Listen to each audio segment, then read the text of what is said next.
My name is Samuel Danor. I'm a postgraduate student at the Montfort University studying cybersecurity at master's level. I'm one of the 2019 NDC scholars.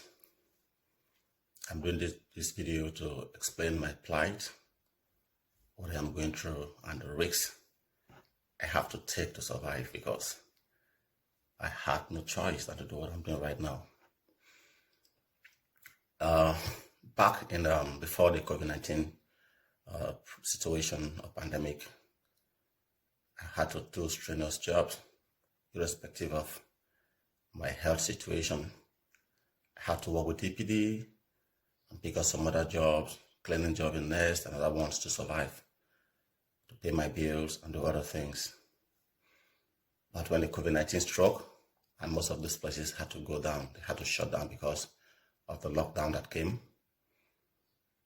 I had to put a pause. I decided, okay, maybe NDDC will consider the fact that things are actually not going right, especially with the COVID-19, and do something like pay our upkeep and other allowances and our tuition fee, very importantly, because I started receiving threat letters from my school from December 2019. So I stayed at home a little bit, but it became so difficult for me that it was almost impossible for me to pay my bills, to pay my rent, and also feed. It got to a point where I had to write to the agency in charge of my accommodation to plead with them to see they can give me some respite, But I wrote to them many times.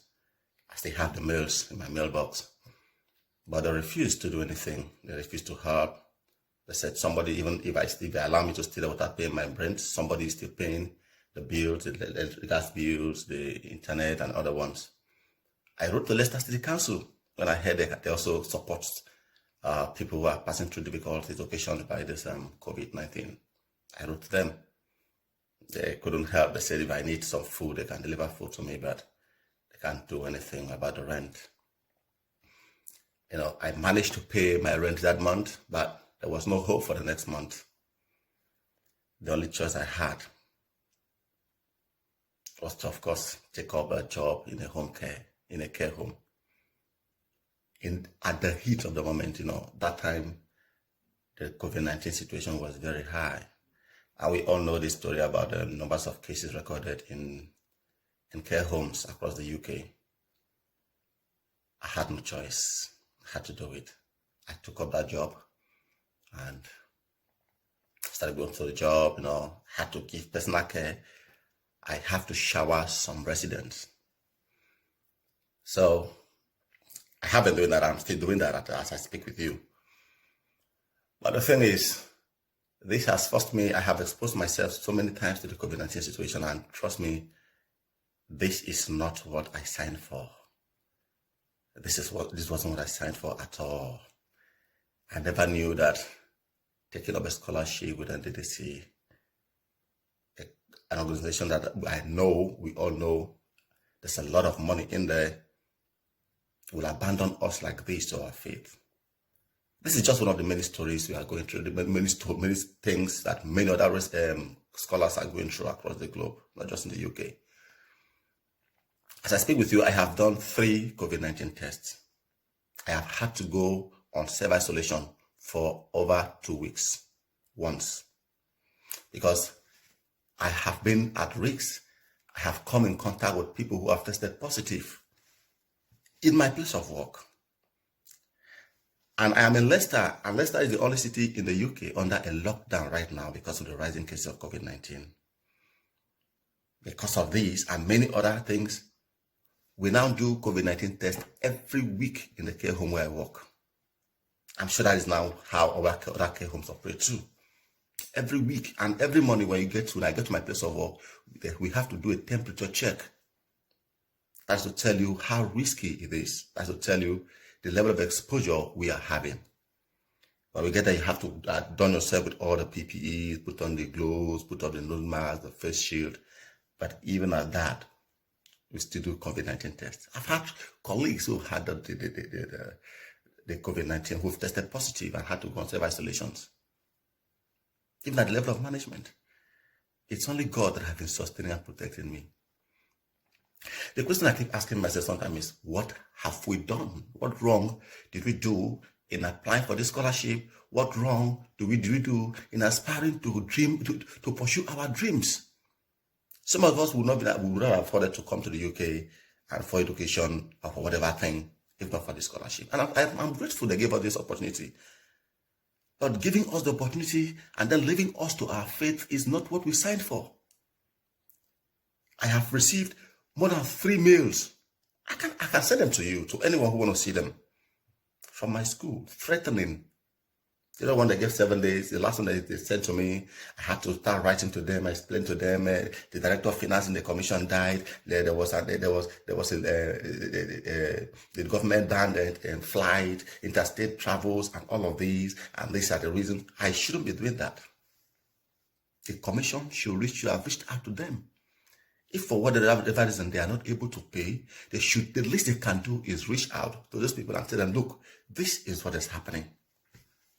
But let me tell you, see, even though I'm pained by this, I'm not totally surprised, because it's something that has been going on. When I got the scholarship, a lot of people reached out and look, these people are this, these people are this. But we thought things were going to change. But trust me, it is getting worse.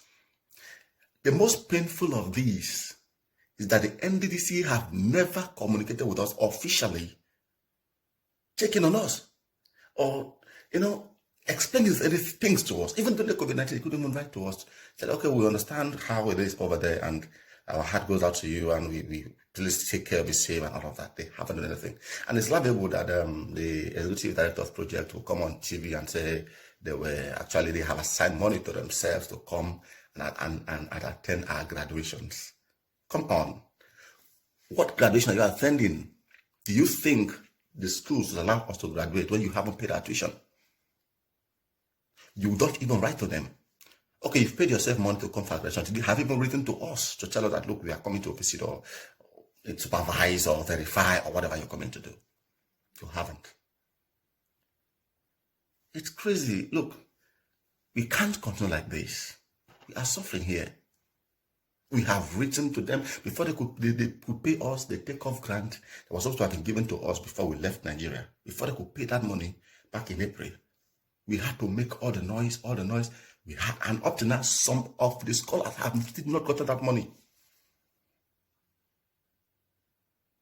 We don't know why. We know how we went through, what we went through to get ourselves down here. I sold everything in my house, down to the foam, the mattress I was sleeping on. Everything. I got to the point where I had to do fundraising in a WhatsApp group from my local government for people to help and contribute money. If I could get here, my dad had to take loan. If I could get here. We've heard stories of how others, many tried, many managed to get over. We have some scholars still in Nigeria because they could not raise the money to come over. What have we done? This is not a local government scholarship, not a state government scholarship. A commission, an agency of the federal government with all the money. For God's sake, the money is there. Look at what we are seeing in the media. Look at what NDDC and their staffs who are still receiving monthly salaries were given money for palliative, COVID-19 palliative, but they still receive their salaries. Yet scholars who are here with no reasonable source of livelihood, depending and praying that they paid their money, have not been paid. Is that not the height of wickedness? What did we do wrong? Please help us.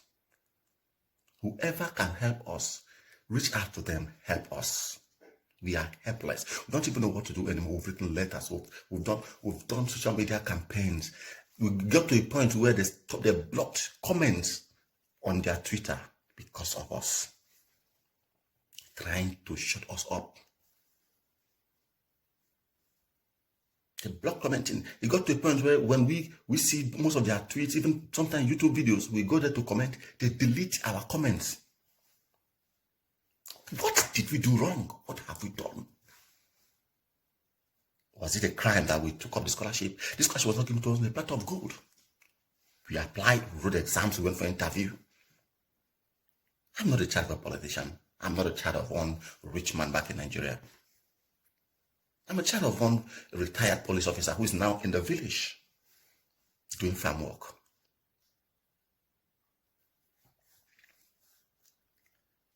Please, help us. I don't know how, but reach out. I don't know. We know Nigerians and most of these guys are so insensitive. We've gotten to the Nigerian embassy in the UK, and they said, look, those guys don't listen. We have tried many times before now, and they don't even do anything, and they're so arrogant. That was what they used. That is not the right thing to be known for. Why sending us Niger Deltans out only to abandon them?